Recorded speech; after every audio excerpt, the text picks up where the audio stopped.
Hey Tim. Hey Greg. Welcome to Latch-Key Dads. How's everybody doing? Today we're going to play a game. We're going to go back and forth, we're going to tag team, and we're going to name as many 1980s wrestlers as possible. Are you ready? Yes. Let's go. All right. Hacksaw Jim Dugan. Jake the Snake. Rick Rude. Andre the Giant. Honky Tonk Man. The British Bulldogs. Oh, good one. Hulk Hogan. Ric Flair. Andre the Giant? Did we say that? I think I said him, but that's okay. No, I'll say it again. He's a big man. He counts as two. Miss Elizabeth. Oh, Bobby the Brain Heenan. Not really a wrestler, but a manager. All right, we'll go with Mean Gene. Oh, nice. Iron Sheik. Yes. Oh, wait, did we say Ultimate Warrior? No. Ultimate Warrior. Yes. The Undertaker. Good one. Did we say Bobby the Brain? I did, yeah. Rick Rude. We said Rick Rude. No. Rick Rude. I got one. Bret Hart. Oh, that was what I was going to say. You can go if you got one. His brother, Neidhart. That's not it. Wait, did we say Junkyard Dog? No. Junkyard Dog. Yes. Earthquake. Oh, good one. Randy Macho Man Savage? Yes. How did we not say that sooner? Oh, Roddy Piper. Nice. Mankind. Okay. I don't know that one, but yes. He'd eat all the turnbuckles. Oh, yeah. Oh, my God. The bald guy. He would eat stuff, too. Oh, remember? Yep. I don't know. Ted DiBiase. Yeah. Nice. Or Ted DiBiase? Oh, no. Ted DiBiase. Who's the wrestler? He had like the curly blonde hair. Oh, what was his name? Oh. Well, we did our best to name as many 80s wrestlers. We hope all of you probably named some more that we missed and you're angry at us. But we're here and we're going to talk about all things March of 1987.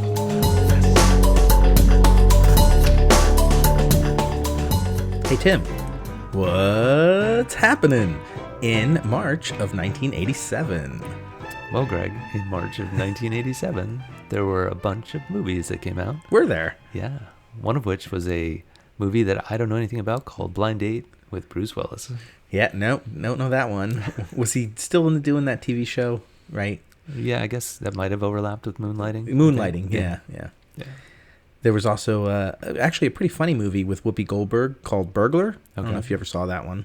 That's not bad. Yeah, I mean, I know I saw some movies with Whoopi back in the day, but that one doesn't ring a bell. Yeah. If I recall correctly, Bobcat Goldthwait is in there. All right, yeah. And I love Bobcat Goldthwait for some reason. All those Police Academy movies. Yeah, I know. And then Evil Dead 2 came out with Bruce Campbell and directed by Sam Raimi. Great movie. Have you ever seen it?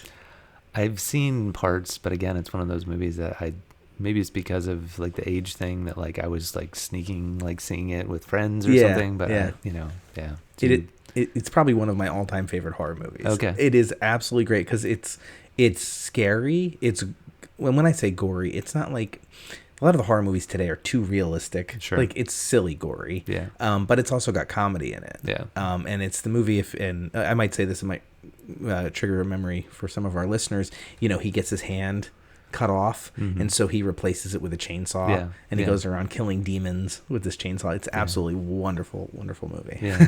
And like all those like classic scenes from it, I remember. Yeah. But like the whole movie as a complete piece, I feel like I saw it in like chunks. Like I'd see a little bit because I'd like sneak off and see some of it and then be like, oh yeah, I gotta turn it off or whatever. So I've seen the whole movie, but it was never contiguous. It was always like in these little parts, bits and pieces, and I've never gone back and it's scary and watched it, you know, since then. With the possessions and stuff, and they're in the middle of the woods. It's like the first Cabin movie. Like it's so good. And it got me thinking. I did look up because I love the movie so much. There was an Evil Dead 1, which way over the top. It was actually rated like unrated or something. Like NC-17 or something. Something like that. Of course, I got my hands on it. Thanks, Dave. And and that is way over the top. So this was sort of toned down. As I was like, oh, it makes sense. It was like a reboot. Yeah. And they toned it down and they added comedy to it, which really took the edge off and just made it an amazing movie. Yeah. So, one of my all-time favorites.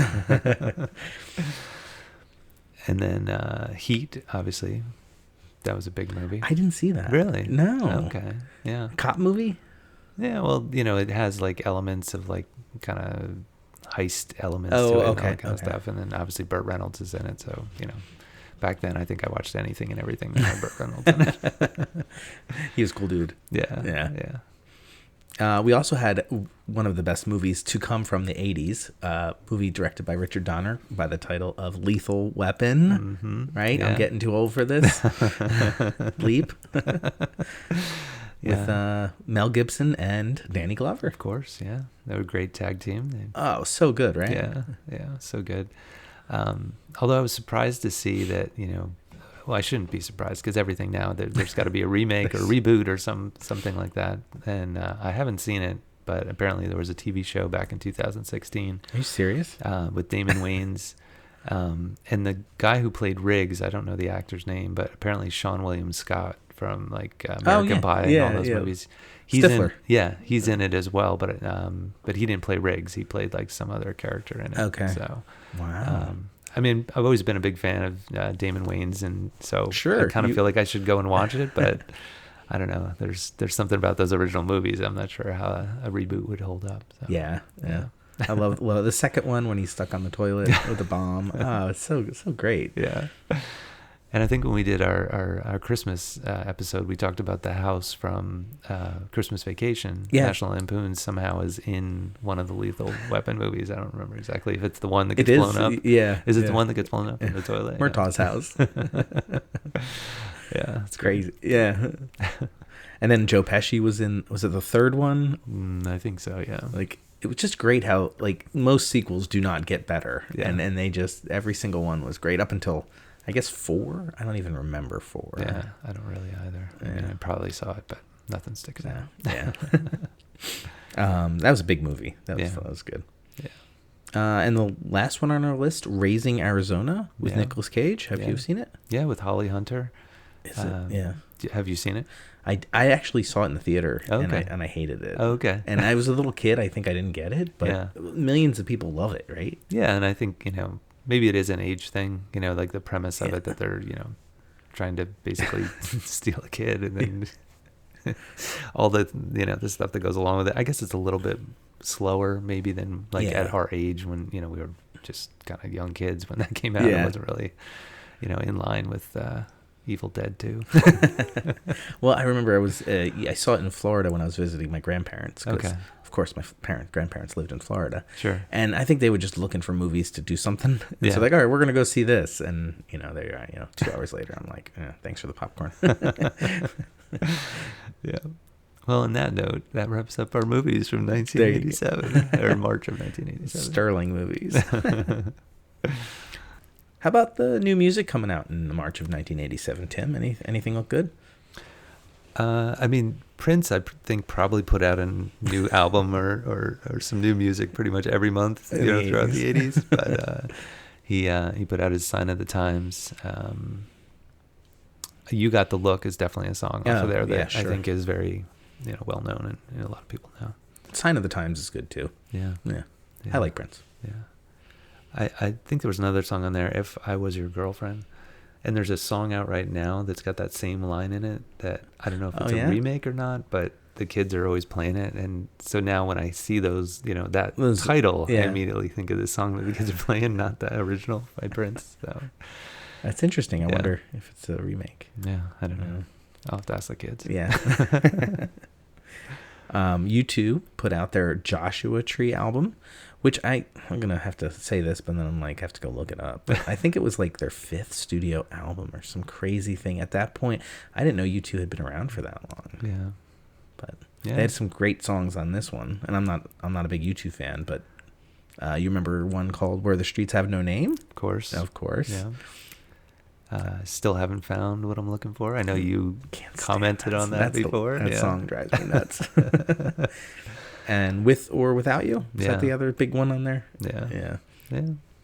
It's all right. Yeah. I mean, you know, they put out a ton of music, you know, and that, I mean, they're still obviously making music, but it seemed like back then it was just like constant. You know, they'd put out an album, they toured for a year, put out an album, toured for a year, and you know, it's amazing how much music they've produced. I hear they are good in concert. A number of people told me they put on a good show, which is kind of cool. And like always arena tours, you know, where they were just playing in, Wembley and, 20, 30,000 people easily. Yeah. Yeah, it's pretty amazing. And according to John Bermuda Schwartz, U2 is the longest running band with all of its founding members, or however you want to say that. Yeah. So, thanks, John. I wouldn't have thought of that. Yeah. Anthrax put out the album Among the Living. That's a great album. Yeah, definitely. I like it because it's got the one song that's actually about the Stephen King book, The Stand. Okay. Which is Among the Living. Yeah. Yeah. I always liked that because that wasn't their only one. They did it like a number of times where they would use the Stephen King book as inspiration for a song, which, being a big King fan, I thought that was awesome. Yeah, very cool. Oh, man. DJ Jazzy Jeff and the Fresh Prince, Tim. Yeah. So good. This was their debut album, by the way, called Rock the House.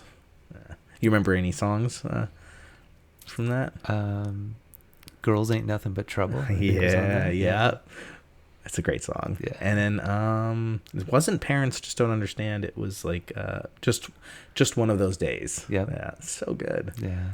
I'm pretty sure that while my brother and I were playing video games, that album was playing. Heck yeah. Yeah. Yeah, it was great. It was so fun. Such good music. Other than that, there was an album by the Butthole Surfers. I mean, I think I mentioned them before in one of our episodes that I saw them in concert. That's right. I heard them play the one song, and then we left. So I'm pretty sure I missed out on any of the tracks from this album. Yeah. You rue the day, didn't I? Should have stayed for the whole concert. Yep. And then Overkill put out Taking Over. So okay, there you go. Yeah. So I think if we step away from the albums, there's probably some top 10, top 15 that was notable from that month. I put in top 11. Okay. Because, you have to include Beastie Boys. You got to fight for your right to party. Of course. Number 11 in March 17th, 1987. Nice. Does that make you feel old, people? It does not seem like that long ago, but apparently it is. It was a long time ago. Coming in at number 10, Starship. Nothing's Gonna Stop Us Now. Sure. I know that song. Yep. Next, The Jets come in at number 9 with You Got It All. Okay. Mm-hmm. Number 8, Peter Gabriel, Big Time. Oh, sure. Yeah. That video, it was really cool. He put out some great videos, man. Here we go. Number 7, Bruce Willis had a hit single with Respect Yourself. I'm going to go ahead and say I have zero recollection of that happening. It could have been like a true or false, and I probably would have went with false. Exactly. Number 6, Mandolin Rain, Bruce Hornsby and the Range. Oh, sure. Offhand, though, do you know that song? No, I was just kidding. I don't know. 12-year-old Greg was not listening to Bruce Hornsby and the Range. I don't think so. Coming in at number 5, Club Nouveau with Lean on Me. Okay. Sure. Now this next one, number 4, Bon Jovi, Living on a Prayer. That one got some play. Yeah, I can see it. I can see it now while playing Nintendo. Of course, yeah. Number 3, Janet Jackson with Let's Wait a While. Okay. Number 2, Linda Ronstadt and James Ingram, Somewhere Out There, from An American Tale. Do you remember that movie? Somewhere out there. Yeah, definitely. For some reason, the song would actually like suck you in, right? Oh yeah, I don't know. Even now, I'm thinking about it as we're sitting here. I don't know. It's weird, right? Yeah. It was a pretty funny movie as a kid. Right? Yeah, it's good. It's fine. Yeah. Wasn't there a sequel? Five Goes West or something like that? Yes, there was. And coming in at number 1 in March of 1987 was Huey Lewis and the News with Jacob's Ladder. I don't know. I mean, I know I listened to a lot of Huey back in the day, but that he had a lot of hits. Probably if I hear it, I'll be like, I kind of remember it. But it's definitely not one of the top songs that I remember, from Huey. Well, to all the listeners, if you're curious about hearing any of these songs, you should check out the playlist that we'll publish along with this episode. Absolutely.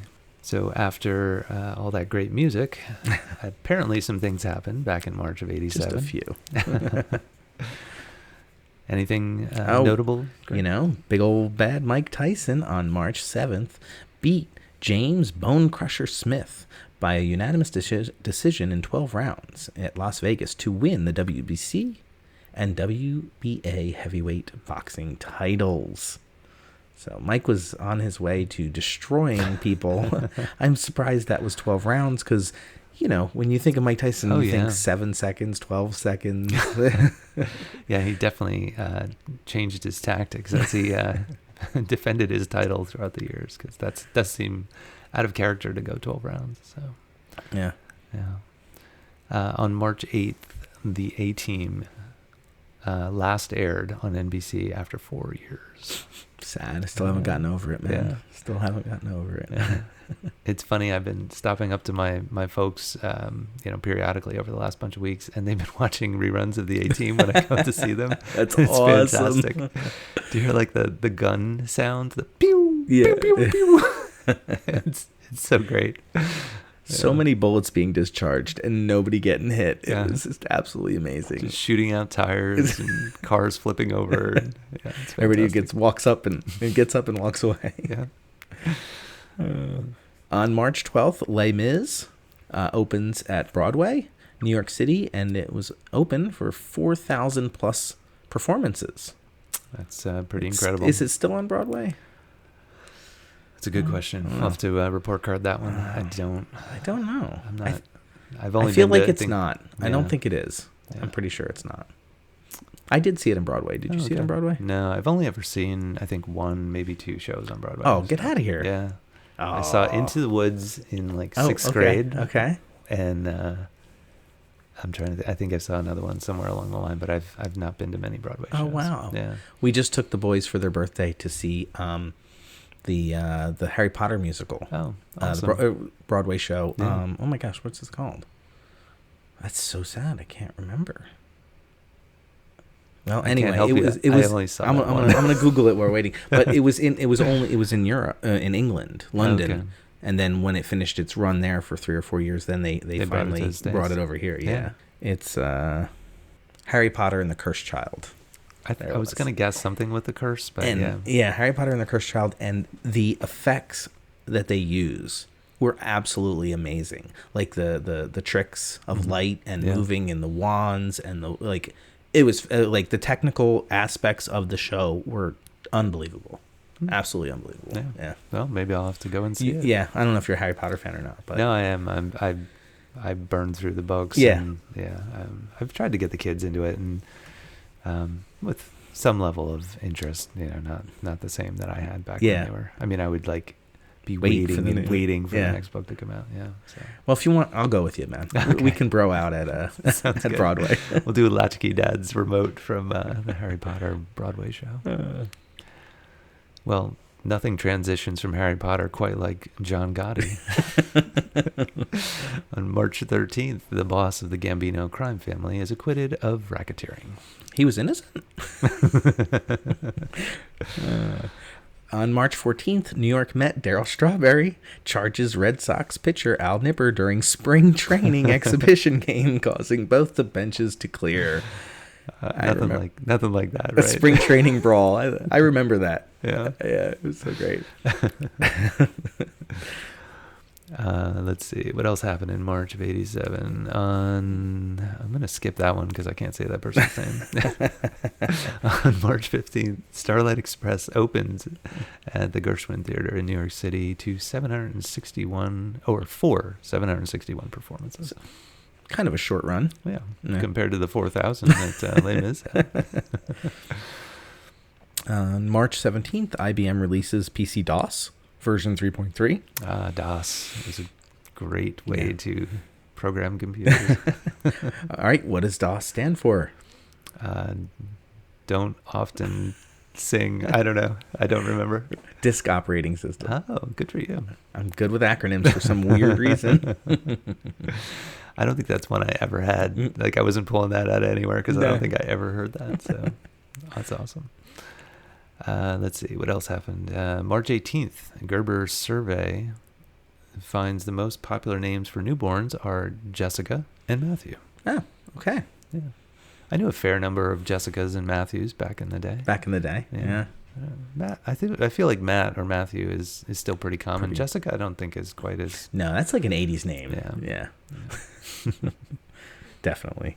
On March 20th, Soviet filmmakers arrive in Hollywood for an entertainment summit. So the Red Wall was coming down, I think. Yeah, I guess so. Oh, this is a big one. I know you were really excited about this, Greg. Yeah. On March 23rd, the soap, The Bold and the Beautiful premiered. Oh, most definitely. How about, here we go. On March 26th, Nike's first sneaker with an air cushioned sole, the Air Max 1, was released. That's pretty big when you think about it, right? The air cushion? Yeah. And then up after that, of course, came the pump. Yeah. Right? Yeah. Now, did you have pumps? I never did. No, I never did. I had one pair. Did you? Yeah. And I was like, I played basketball at the time, so I sort of had a reason to have them. And then I think it was within a year where one of them popped. Oh, so you would pump it up, and then within like 30 seconds, you could feel it just like, and whatever, like it would like sort of encase your foot and like make it like tight around your foot, which was, I don't know if it helped play basketball or not, but it was kind of cool. But yeah, they didn't last very long. It's like you literally had a flat tire. Yeah, totally. Like, can't fix a flat, just shooting it in there, hoping it would patch it. All right, now this one, this was huge. March 29th, WrestleMania 3 at the Pontiac Silverdome. Hulk Hogan successfully defended the WWF Heavyweight title against Andre the Giant. Epic. Yeah. Can you get any more epic than that? Yeah, that was big. And I mean, back then, I remember we'd have parties. Did you with really? My friends, yeah, we'd get together and we'd have food and we'd watch WrestleMania. And I'm pretty sure that we had it like queued up on the VCR to like record it so that we could watch it again after we just watched it. And, yeah, so that tape is probably floating around somewhere. And it was pay-per-view, right? Yeah. And it was $50 maybe? I don't remember. I wish I could remember. We probably all like, threw in. some figured out some way to watch it or threw in money or I don't know, but I do remember seeing it. That's nice. Yeah. Andre the Giant was a great bad guy. Oh yeah. Oh man. I still marvel at the fact that Hulk Hogan could pick him up. I mean, that was a lot of human being to pick up and body slam. And the Hulk Hogan leg drop. The leg drop, yeah. He'd rip his shirt. Yeah. Didn't he do like a side kind of thing? Like he had his pose down. Yeah. I had the Hulkamania, the tank top with the tears in the back of it and everything. I had the gloves, I think, and the headband. Oh man, you were a Hulk. Oh yeah, we were big into wrestling back in the day. Who wasn't though, right? Yeah. I mean, it was so big. Yeah, it's a lot of fun. Ultimate Warrior was my favorite. Yeah. The paint, he's awesome, man. Yeah. And finally here, March 30th, Vincent van Gogh's Sunflowers sells for a record £22.5 million. For all you limey Brits. In American, that's $39.7 million. So, I've never heard that before, that it sold for that much. That's unbelievable. 40 for 87 million, for $40 million, that's incredible. It really is. I'm surprised it's not in the Louvre or, in a museum. But a lot of money. Yeah, that's wild. So I guess to wrap up March of 87, do a little TV wrap up? Sure. Anything, I mean, we've kind of hit some of these shows. Any of them stand out to you as noteworthy? Well, I mean, the David Copperfield special on Friday night, that was a big one. I remember those. Those were like everybody, right? Planned for it, be in front of the TV, see what David was going to do. Yeah. And that one was the Escape from Alcatraz. Oh, okay. Yeah. I don't remember that one so much. Yeah. Nothing in particular like jumps out as to what he did. I mean, I don't know. I mean, when you think David Copperfield, the one that instantly comes to mind is the Statue of Liberty, right? Sure. But yeah, and I think he did a jumbo jet at one point. Yeah, that's right. And walking through the Wall of China, that one always sort of that was cool. Stuck out in my mind. And he flew. Yeah. Do you remember the flying Mm-hmm. one? Yeah, that was wild. Yeah, but Alcatraz. Sorry, David. That one was less exciting, I guess. We all knew you were gonna do it. Kind of no doubt. And this one stood out in mind. Did you watch Family Ties? Of course, Michael P. Keaton, right? Yeah. There was the 1 hour special of My Name is Alex, where his friend dies. And so it was like Alex P. Keaton sitting in the psychiatrist's office, and it was a 2-parter, so like a full hour. And I do remember that. Like, it was a big deal, like serious and, Yeah. Yeah, for a show that in general was, very lighthearted and stuff, to have one like that where it was very serious. I do remember it as well. And yeah. And then, the other serious one, which they probably did in, next couple of years, was with Tom Hanks. Do you remember the Family Ties episode where Tom Hanks was the uncle who was an alcoholic? Yeah. That was another special. Yeah. Well, I think for a lot of TV back then, that was very like Brady Bunch, that whatever problem would be resolved in a half an hour. They were trying to make it a little more true to life, that life isn't always perfect and doesn't get fixed in half an hour. So, yeah. And TV was big back then. I don't think our kids understand that TV was like kind of the thing. You know what I mean? You always talked about what did you watch and that. Now with streaming, it's this kind of a different animal. So to actually watch something that was continued and have to wait an entire week until, or if it was a cliffhanger at the end of a season, you have to wait like all summer or whatever until September when the new episodes would come out. It is very different. Yeah. Instant gratification. Yeah, but all right. Well, that's what's happening in March of 1987, Tim. Nice.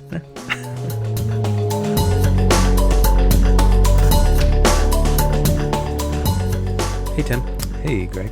How's it going? Pretty good. How about you? Yeah, pretty good. We were talking about all things March of 1987 in this episode, and I kind of came up with a new game. I love a new game. What do you got? So we're going to call this game Dead or Alive.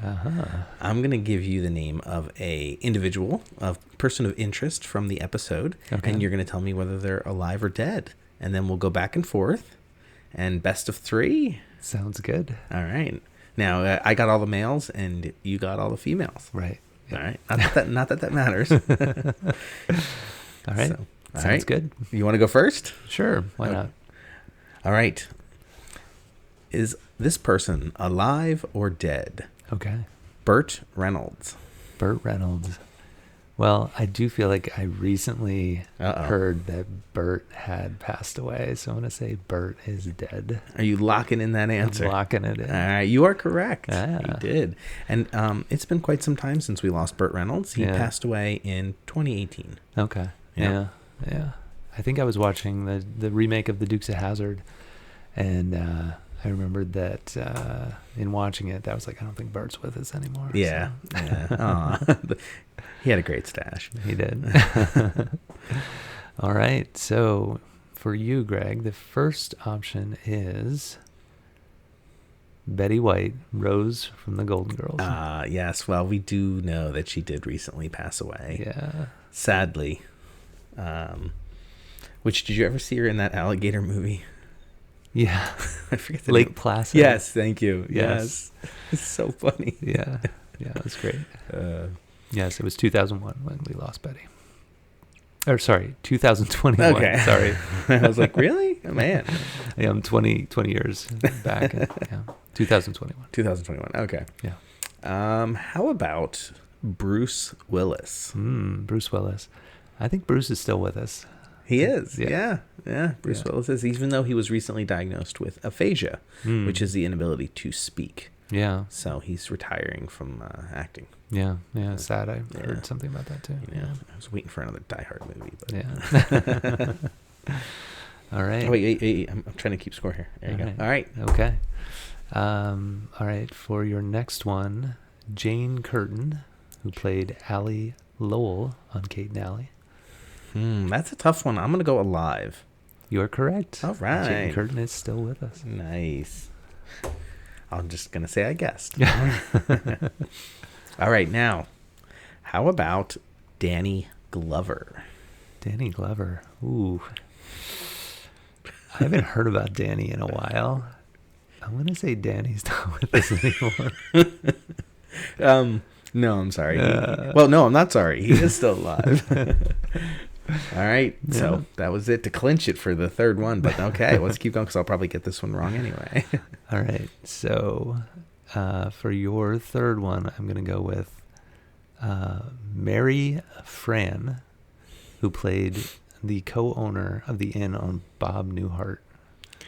Her character name was Joanna Loudon. Now, I know Bob Newhart is very old. Yes. And I'm going to assume that the actress is also old because they were a couple. So I'm going to say dead. You are correct. Oh, all right. She actually passed away in 1998. So, oh, my gosh. Yeah, a long time ago. Long time ago. Yeah. Keep going? Sure, why not? Best of 5, change the rules. Oh, wait, no, we did do best of 5. Best of 7. All right. Huey Lewis. I feel like Huey's still around. My knee-jerk reaction is that Huey's still with us. He is. Yeah. His newest album, Weather, was just released in 2020. Oh, okay. So recently he put out an album. Nicely done. Well done, Huey. All right, I'm going to go with Elise Keaton, who was played by Meredith Baxter Burney. Oh, I thought I saw something that she recently passed away. I think she passed away. She is still with us. Oh. Yeah. All right. Yeah. No point for me. Rightfully so. Okay. How about Peter Gabriel? Again, I haven't heard anything about Peter in a while, but I think Peter's still with us. I'm going to say Peter's still alive. Correct. All right. Nicely done. Nice. He just released an album in 2019 called Flotsam and Jetsam that included 62 tracks. Wow. That's incredible. He's alive and making lots of tracks. So way to go, Peter. All right, I'm going to go with Tyne Daly, who played Mary Beth Lacey on Cagney and Lacey. I mean, that's a coin flip. I'm gonna say alive. Well played. She is still alive. All right, we are tied. I think I could have scoring incorrectly, but I think it's 4-4. Okay. All right. So you went with a Newhart. Yes. So I'm gonna go with Bob Newhart. Well, I'm gonna go off of what you said that you think Bob is still alive. So I'll say Bob is still alive. He is still alive. Great.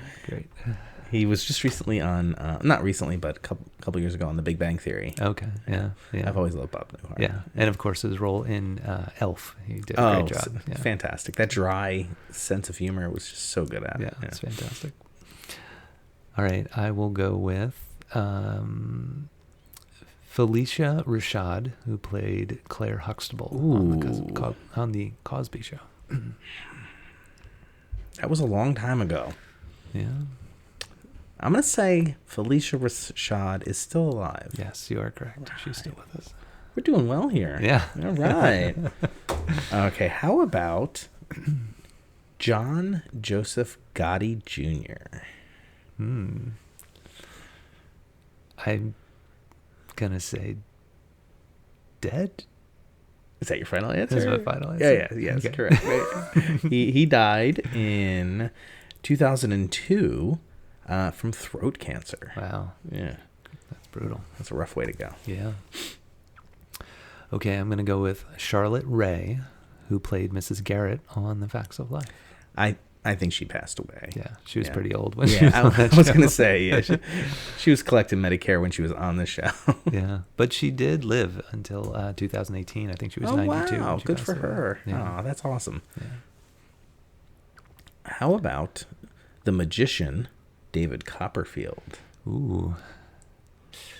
I'm going to say David is still with us. Nice. Yes. Yes, Okay. he is. All Yeah. right. But I thought this was interesting because I did do a little research because, I'm darky like that. And you remember those awesome magic shows, right? That he would do. Of course, yeah. His last one that he did was all the way back in 2001. Wow. So for whatever reason, he hasn't done any new ones in quite some time. Yeah. But that was interesting. Yeah, that's pretty wild. Yeah. Yeah. All right. I will go with Rue McClanahan, who played Blanche on The Golden Girls.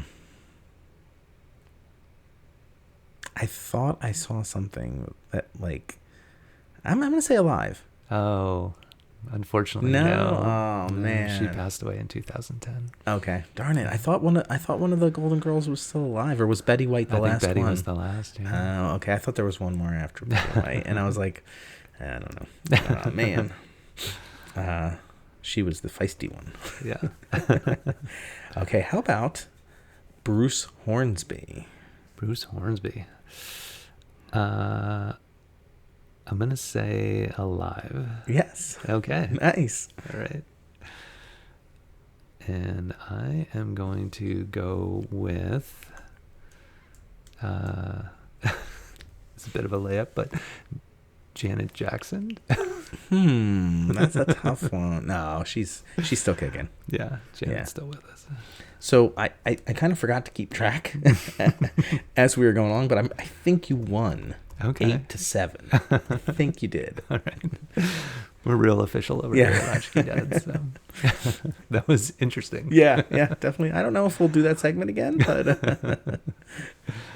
why not? All right. Well, there it was, Dead or Alive.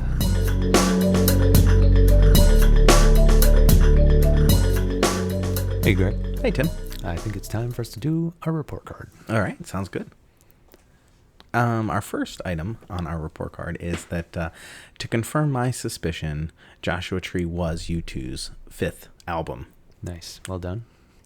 I said that the kids were listening to a song with the same name as Prince's If I Was Your Girlfriend, but the song is actually If I Was Your Boyfriend, so it's probably not a remake. Yeah, probably not. I briefly said Michael P. Keaton, which of course is incorrect. We all know it's Alex P. Keaton. Yeah, but you caught yourself, so it's okay. And lastly, Les Mis, the performances of that actually ended on September 4th of 2016. Oh. So it is not being performed anymore. Still not out there. Yeah. That's a shame. What do you think? What do we deserve? I don't know. I think I dropped an A+ on the last one for the Mario. What do you think? A+. A+? Yeah. All right. Can't get enough Latch-Key Dad content? Well, check out latchkeydads.com. That's right, Greg. On our website, we've got a plethora of photos from each episode, as well as other interesting links to content that we talk about on the show. Yeah, Tim, I really enjoy all the pictures that you put up there, as they really bring the episode home. Yeah, I guess I'm not afraid to show those embarrassing photos of my childhood. So, yeah, we encourage you to check out the website, latchkeydads.com, for all that content. Excellent. And if you have a moment, check out our shop page where we've got really cool keychains for sale. If you don't know what to get your dad for Christmas, the holidays, Father's Day, birthday, check it out. It's a cool gift. Tim, did you know that listeners should like, review, and subscribe to the Latch-Key Dads podcast? No. But now I know. No, exactly.